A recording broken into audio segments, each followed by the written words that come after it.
et de tricoter. Alors c'est quelque chose que j'ai jamais désappris, que je fais avec plaisir le soir quand je suis fatiguée et que je ne sais plus trop réfléchir, je fais du crochet.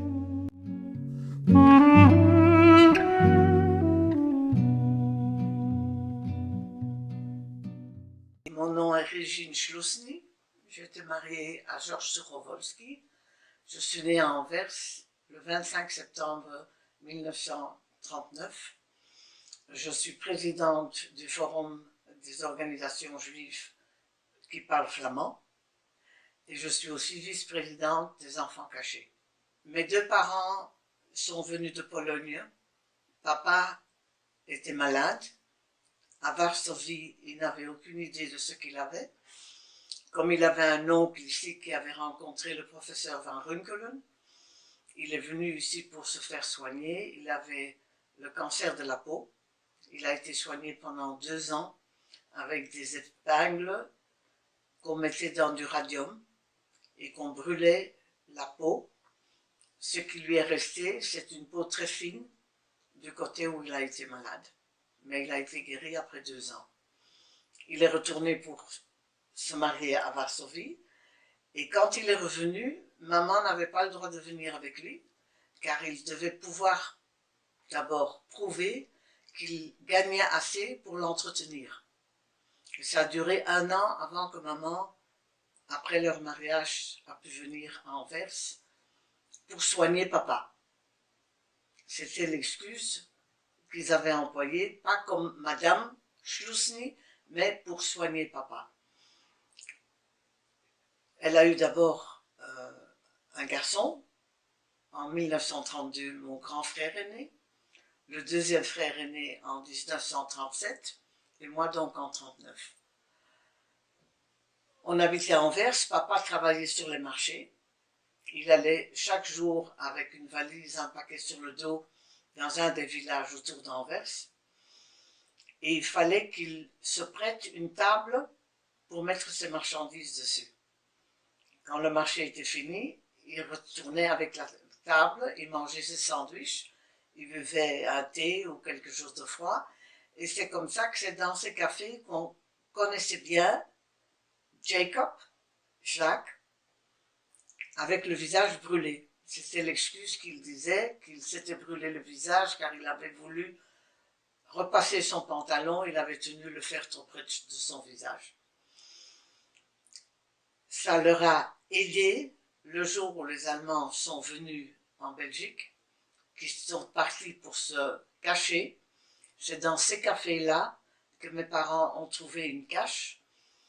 Eh bien, 15 fois, en 3 ans et demi, ils ont changé de cache, et chaque fois dans des cafés, là où il allait faire le marché pendant quelques années avant la guerre.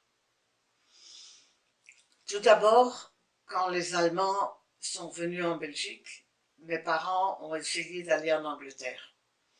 Quand ils sont arrivés à la mer, avec les 2 garçons et moi dans le landau, le dernier bateau était parti. Ils sont restés dormir dans une maison qui était abîmée par des bombardements de quelques semaines avant. Et le matin, quand ils se sont réveillés, les Allemands étaient déjà là. Donc ils n'ont pas pu partir en Angleterre et c'est les Allemands, les soldats, avec des bus de l'armée allemande, qu'ils ont ramené tous ces Juifs qui essayaient de partir pour l'Angleterre. Ils les ont ramenés dans leur maison. Ceux qui habitaient à Anvers, on les a amenés à Anvers. Ceux de Bruxelles ou de Liège, on les a ramenés à la maison. Quand mes parents sont arrivés à la maison, leur appartement avait été pilé complètement. Il était vide. Et comme ils n'avaient plus rien, il y avait aussi encore des marchandises que papa aurait dû vendre sur le marché, mais comme les Juifs ne pouvaient plus rien faire, il n'avait plus rien, il a écrit une lettre à la ville en leur disant, voilà, on est rentré, tout est parti, on n'a plus rien pour vivre. Le bourgmestre d'Anvers, qui était pourtant un pro-allemand, Delweide, leur a accordé près de 80 000 francs de l'époque, qui fait à peu près la valeur d'aujourd'hui de l'euro. Et c'est avec cet argent qu'ils ont pu s'enfuir et payer les personnes là où ils ont reçu une chambre, au moins pour le manger. Souvent, les gens ne demandaient pas de l'argent pour la chambre, mais ils demandaient au moins ce qui est normal pour le manger pour 4 personnes. Ils sont partis en premier lieu à Hemixem. C'est Charles et Anna Jacobs van Dijk, qui n'avaient pas d'enfants, et que j'ai rencontré, surtout Anna en premier lieu, car il y avait un trou dans le mur entre la maison où nous étions cachés, notre première cache à Hemixem, et le magasin de nourriture qui habitait juste à côté. Et Anna avait 3 chats. Et le midi, quand elle faisait à manger pour elle et pour Charles, c'était le même manger qu'elle faisait aussi pour ses chats.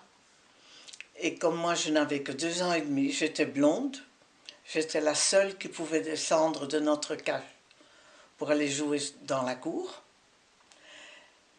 Et quand j'ai vu qu'Anna met du manger par terre et nous avions faim, car nous n'avions pas de timbre pour acheter le manger suffisamment, j'ai été chipper le manger des chats. Ce que je ne savais pas, c'est qu'Anna se trouvait derrière le rideau et qu'elle m'a vue. C'était notre premier contact. Maintenant, derrière ces maisons, il y avait un dépôt où il y avait les Allemands, les soldats allemands.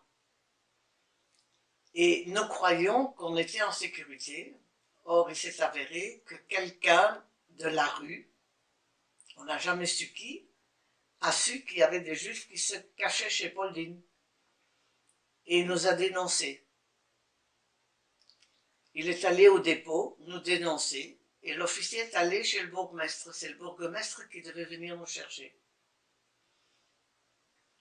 Heureusement pour nous, le bourgmestre avait un petit garçon de 12-13 ans. Il a demandé à son fils d'aller chez Charles, le monsieur d'à côté, en lui demandant d'aller avertir ces personnes qui sont chez Pauline, qui doivent partir par la porte arrière du bâtiment. Moi, je viendrai par devant, donc ça va me prendre du temps. Quand Charles est venu chez nous, il a dit, monsieur et madame Schlusny, prenez les paquets que vous pouvez porter, prenez vos 2 fils, et laissez peut-être la petite chez nous. Nous avons même une chambre à coucher pour elle. On va la soigner, et vous trouvez une bonne place, vous venez la chercher. Alors, la décision a dû se faire en un minimum de temps. Je ne sais pas si c'était 5 minutes, 10 minutes, 2 minutes, aucune idée. Toujours est-il que mes parents m'ont laissé chez Anna et Charles. Ils sont partis. Et ils n'ont jamais trouvé une bonne planque où ils se sont sentis en sécurité. Car ils ont changé 15 fois de cachette, uniquement la nuit, car papa était très reconnaissable. D'abord avec son visage qui était abîmé et puis il avait des boucles noires. Donc que la nuit, il sortait pour aller d'une cache à une autre. Ils ne sont jamais venus me chercher. Moi, je suis restée chez Anna et Charles. J'allais avec Anna à l'église, mais elle ne m'a jamais demandé de dire la moindre prière ou quoi que ce soit du christianisme. J'ai plus jamais eu faim, car on vendait du manger dans le magasin. J'avais de l'amour au-dessus de la tête, car ils n'avaient pas d'enfants. Ils m'ont aimé, je crois, plus que si j'avais été leur propre enfant. J'avais même des nouveaux habits pendant la guerre, car une des sœurs de Anna était une couturière. Et quand elle faisait quelque chose pour un client, les morceaux qui tombaient de côté, elle s'arrangeait pour faire quelque chose pour moi. Donc, j'étais une petite fille très heureuse pendant cette sale guerre, sans me rendre compte de ce qui se passait vraiment. Je pouvais aller dans le magasin, les soldats du dépôt venaient faire des achats dans le magasin, ils me voyaient, ils jouaient avec moi, ça ne me faisait absolument rien. Uniquement quand il y avait un officier qui rentrait dans le magasin, paraît-il, c'est ce que Charles m'a raconté après, Il avait un autre képi, je suppose, il avait d'autres boutons, probablement plus importants son uniforme, que je venais me mettre à côté de Charles, derrière le comptoir. Je mettais ma main sur le grand couteau avec lequel Charles coupait le fromage hollandais, et je tenais ma main là-dessus jusqu'à l'officier était parti du magasin. Pour dire qu'une enfant de 4-5 ans, elle ressent peut-être l'impression d'avoir peur car c'est quelqu'un d'important qui est rentré dans le magasin. Mais pour le reste, je me rappelle moi-même rien de ce qui s'est passé pendant la guerre, mais tout m'a été raconté par après par Anna et Charles. J'allais aussi à la maternelle et quand la guerre était finie, on a été libérés par les Canadiens. La demoiselle à l'école a demandé à Charles et à Anna si vous comptez envoyer votre fille faire des études plus tard, il vaudrait mieux que depuis la première année et à la fin de la guerre, j'aurais eu en septembre 6 ans. Donc j'aurais dû aller en première année, de l'envoyer à Anvers, car le programme à Anvers est plus élaboré que celui-là d'ici, dans un petit patelin.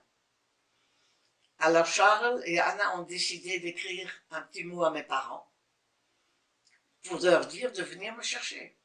Même qu'ils n'avaient pas d'enfants, même qu'ils m'adoraient, et que je suis certaine qu'ils auraient bien voulu me tenir pour toujours, ils ont décidé d'écrire à mes parents. Et pourquoi ils ont su où mes parents se trouvaient après la guerre?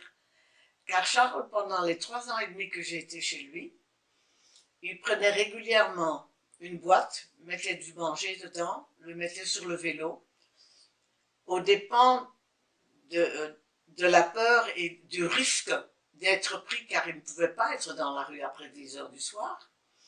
Il le faisait régulièrement pour apporter à manger à mes parents et à mes frères. Donc, il avait le contact avec mes parents pendant ces 3 ans et demi. Et quand ils sont repartis de leur dernière cache, quand la guerre était finie, ils savaient où ils se trouvaient à Anvers. Quand cette dame est rentrée pour venir me chercher, et je dis bien cette dame, car moi je ne savais pas que c'était ma maman. Quand on n'a pas vu sa maman pendant 3 ans et demi, à cet âge-là, on n'a aucune idée qui c'est. Et Charles m'a dit, tu peux aller avec maman à la maison maintenant. Et moi je ressentais que j'étais chez moi à la maison. J'étais heureuse. Et voilà qu'on m'a dit, tu peux aller à la maison avec ta maman. C'était tout nouveau pour moi, c'était presque incroyable. Heureusement, maman demande à Charles et à Anna comment est-ce qu'on pourrait jamais vous remercier pour ce que vous avez fait. Pour notre fille et pour nous. Et Charles avait sa réponse toute faite. Il a dit, n'enlevez pas l'enfant complètement de chez nous. Et maman a donné sa parole à ce moment-là, probablement pas réfléchi très longtemps, que je pouvais venir chaque week-end et chaque jour de fête que je ne devais pas aller à l'école. Mais ça veut dire que le samedi, quand c'était Shabbat, et que les Juifs ne peuvent rien faire, moi j'étais pas à la maison, je ne savais pas ce que c'était Shabbat, pendant très longtemps. Pourtant mes parents étaient très orthodoxes, très croyants, gardaient toutes les lois possibles, et moi elle m'a envoyé à Hemixem, et elle savait que je ne tenais rien, puisque j'étais au courant de rien. À Anvers, j'allais à l'école juive, et c'est sur la route de Hemixem vers la maison que maman a dû me raconter que j'étais une petite fille juive, car avant je ne le savais pas, car j'étais née d'une mère juive. Et quand je suis arrivée à la maison, je ne reconnaissais personne, ni mon papa, ni mes frères. Et c'est là où la vie a été compliquée pour moi. Pour m'adapter à des gens qui étaient mes parents de sang, mais que je ne reconnaissais pas, que je ne connaissais pas, ni mes frères. J'allais à l'école juive, il n'y avait que des filles. Donc, jusqu'à mes 17 ans, je ne connaissais que papa, Charles et mes 2 garçons. Et à cet âge-là, on veut tout de même aussi connaître d'autres garçons. Alors, on nous a raconté à l'école qu'on va faire à Anvers une chorale juive. Alors, j'ai demandé à 2 élèves de ma classe de venir demander à maman si je pouvais aussi aller à cette chorale. Alors, on n'a pas menti, puisque mentir, on ne peut pas. Ça, j'avais très bien compris. Mais on n'a pas tout raconté. On a oublié de raconter qu'il y avait aussi des garçons. Et comme maman ne l'a pas demandé, on ne lui a pas raconté. Et elle m'a donné la permission d'aller à la chorale. Et c'est à la chorale que j'ai rencontré mon mari. C'était en 1958, l'année de l'exposition, de la grande exposition de Bruxelles. Et 2 ans après, nous nous sommes mariés. Alors, moi, j'ai été fille d'honneur dans l'église du fils de la sœur de ma mère de guerre, d'Anna. J'étais une petite fille de 10 ans. Dans l'église, j'étais la fille d'honneur. Leur fils de ce couple était notre petit garçon d'honneur dans la synagogue.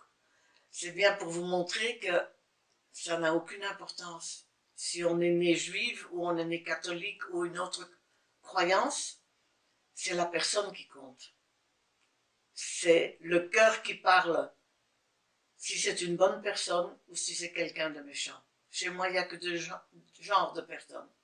Ou bien on est bon ou on n'est pas bon. Aussi ceux qui n'ont rien fait pendant la guerre, je ne les compte pas entre les bons, malheureusement. Je crois que chacun doit prendre ses responsabilités dans la vie. Et c'est ce que je raconte dans les écoles. Quand je vais dans les écoles, je dis aux jeunes, il y aura un moment où vous serez devant un mur, vous aurez une question et cette question ne devra pas être répondue ni par les parents, ni par les amis, mais par vous-même. Il faudra prendre ses responsabilités tout seul et choisir ce qu'on veut dans la vie. Et c'est pour ça, surtout pour honorer Anna et Charles et tous les justes de la Belgique, car il y a plus de 5000 enfants juifs qui ont été sauvés par des personnes non juives ici en Belgique.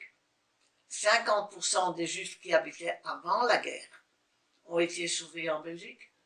Quand on compare avec la Hollande ne vient même pas à 20% de personnes juives sauvées en Hollande. Donc, je trouve que ces gens méritent de ne jamais être oubliés. C'est une obligation pour nous de se rappeler ces gens toujours. Ils sont honorés par Jérusalem, par Yad Vashem. Ils sont aussi incrustés dans la pierre, dans les jardins de Yad Vashem. Chaque pays, là où les Allemands ont été pendant la guerre, chaque pays a ses murs à lui avec les noms de tous ses justes, pour que ça ne s'oublie jamais.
Après l'école juive, je suis allée à l'école de commerce, ici à Anvers.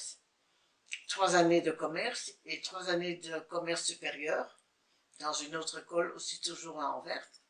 J'avais 18 ans quand j'avais fini mes études. J'ai travaillé comme comptable dans un bureau diamantaire où il y avait 250 ouvriers. Donc il y avait quoi faire, il y avait l'achat, il y avait la vente, il y avait la fabrication et il y avait le paiement des ouvriers toutes les semaines. J'ai fait ça pendant 15 ans. J'ai ouvert par après, j'ai pris un break de 2 ans et j'ai ouvert une boutique pour habillement pour hommes que j'ai fait pendant 5 ans. Et puis après, j'ai de nouveau eu un break, j'ai ouvert un restaurant chinois kasher qui existe toujours aussi à Anvers, que j'ai travaillé pendant 15 ans moi aussi. Je faisais l'achat le matin de tout ce qu'il fallait. Je faisais la comptabilité le week-end et toute la semaine j'étais au restaurant pour prendre les commandes uniquement car j'avais un chef chinois, j'avais du personnel dans la salle, mais j'étais là tous les jours de 10 heures du matin jusqu'à minuit, 1 heure. Et quand je me suis arrêtée, j'étais aussi membre de plusieurs comités. Entre autres, j'ai commencé à travailler dans le comité de l'enfant caché, où j'ai été pendant quelques années présidente. Par après, on m'a demandé de devenir présidente du Forum des organisations juives flamandes ici à Anvers. Alors, on m'a fait vice-présidente des enfants cachés. Et sous le chapeau du forum, je m'occupe des survivants de la guerre, de ceux qui reçoivent une indemnisation d'Allemagne. J'ai fait ça toute ma vie, c'est-à-dire que ceux qui devaient faire la demande pour être acceptés, je faisais leurs papiers. Souvent, ils viennent un peu de partout, il y en a qui viennent de Roumanie, d'Hongrie, de Pologne, d'un peu partout. Leur flamand ou leur français n'est pas assez bon. Et je remplissais les papiers pour faire la demande pour avoir une indemnisation de l'Allemagne. Maintenant, ces personnes se retrouvent souvent seules. Maintenant, elles ont entre 80 et 100 ans. Elles ont la plupart pas de pension, car elles n'ont jamais travaillé. Sont la plupart des personnes orthodoxes. Et j'essaie de leur venir en aide, car il y a un programme en Amérique qui travaille avec l'Allemagne, où on peut expliquer la situation de ces personnes pour pouvoir leur fournir plus d'argent pour finir leur mois, car c'est souvent très difficile pour ces gens-là. Donc je suis occupée d'abord comme présidente du forum. Je vais, comme enfant caché, je vais régulièrement dans les écoles témoigner. Et avec les personnes, le problème de nos ministres, aussi bien ici en Belgique que dans les autres pays, leur but premier, malheureusement, et là je vous parle d'expérience, c'est l'argent. Chacun veut faire plus d'argent que l'autre et ils croient, pas seulement qu'ils croient, mais pour le moment, et ça a toujours été jusqu'à maintenant, c'est l'argent qui joue dans le monde. Ce qui se passe aujourd'hui avec la Russie, c'est aussi l'argent. Quand on fait des guerres, on fait beaucoup d'argent. Il y en a certains qui perdent leur vie, qui perdent tout, mais les autres se remplissent les poches. Je dis souvent dans les écoles, s'il n'y avait pas d'argent, il n'y aurait peut-être pas de guerre. Il n'y aurait pas de jalousie. Une des grandes jalousies est souvent puisque l'autre a plus d'argent. Ça vient avant que d'être jaloux de quelqu'un qui est plus intelligent que toi. Et c'est ça qui est dommage. Qu'on soit jaloux de quelqu'un car il est plus intelligent, on peut essayer de se rattraper. L'argent, c'est plus difficile de se rattraper.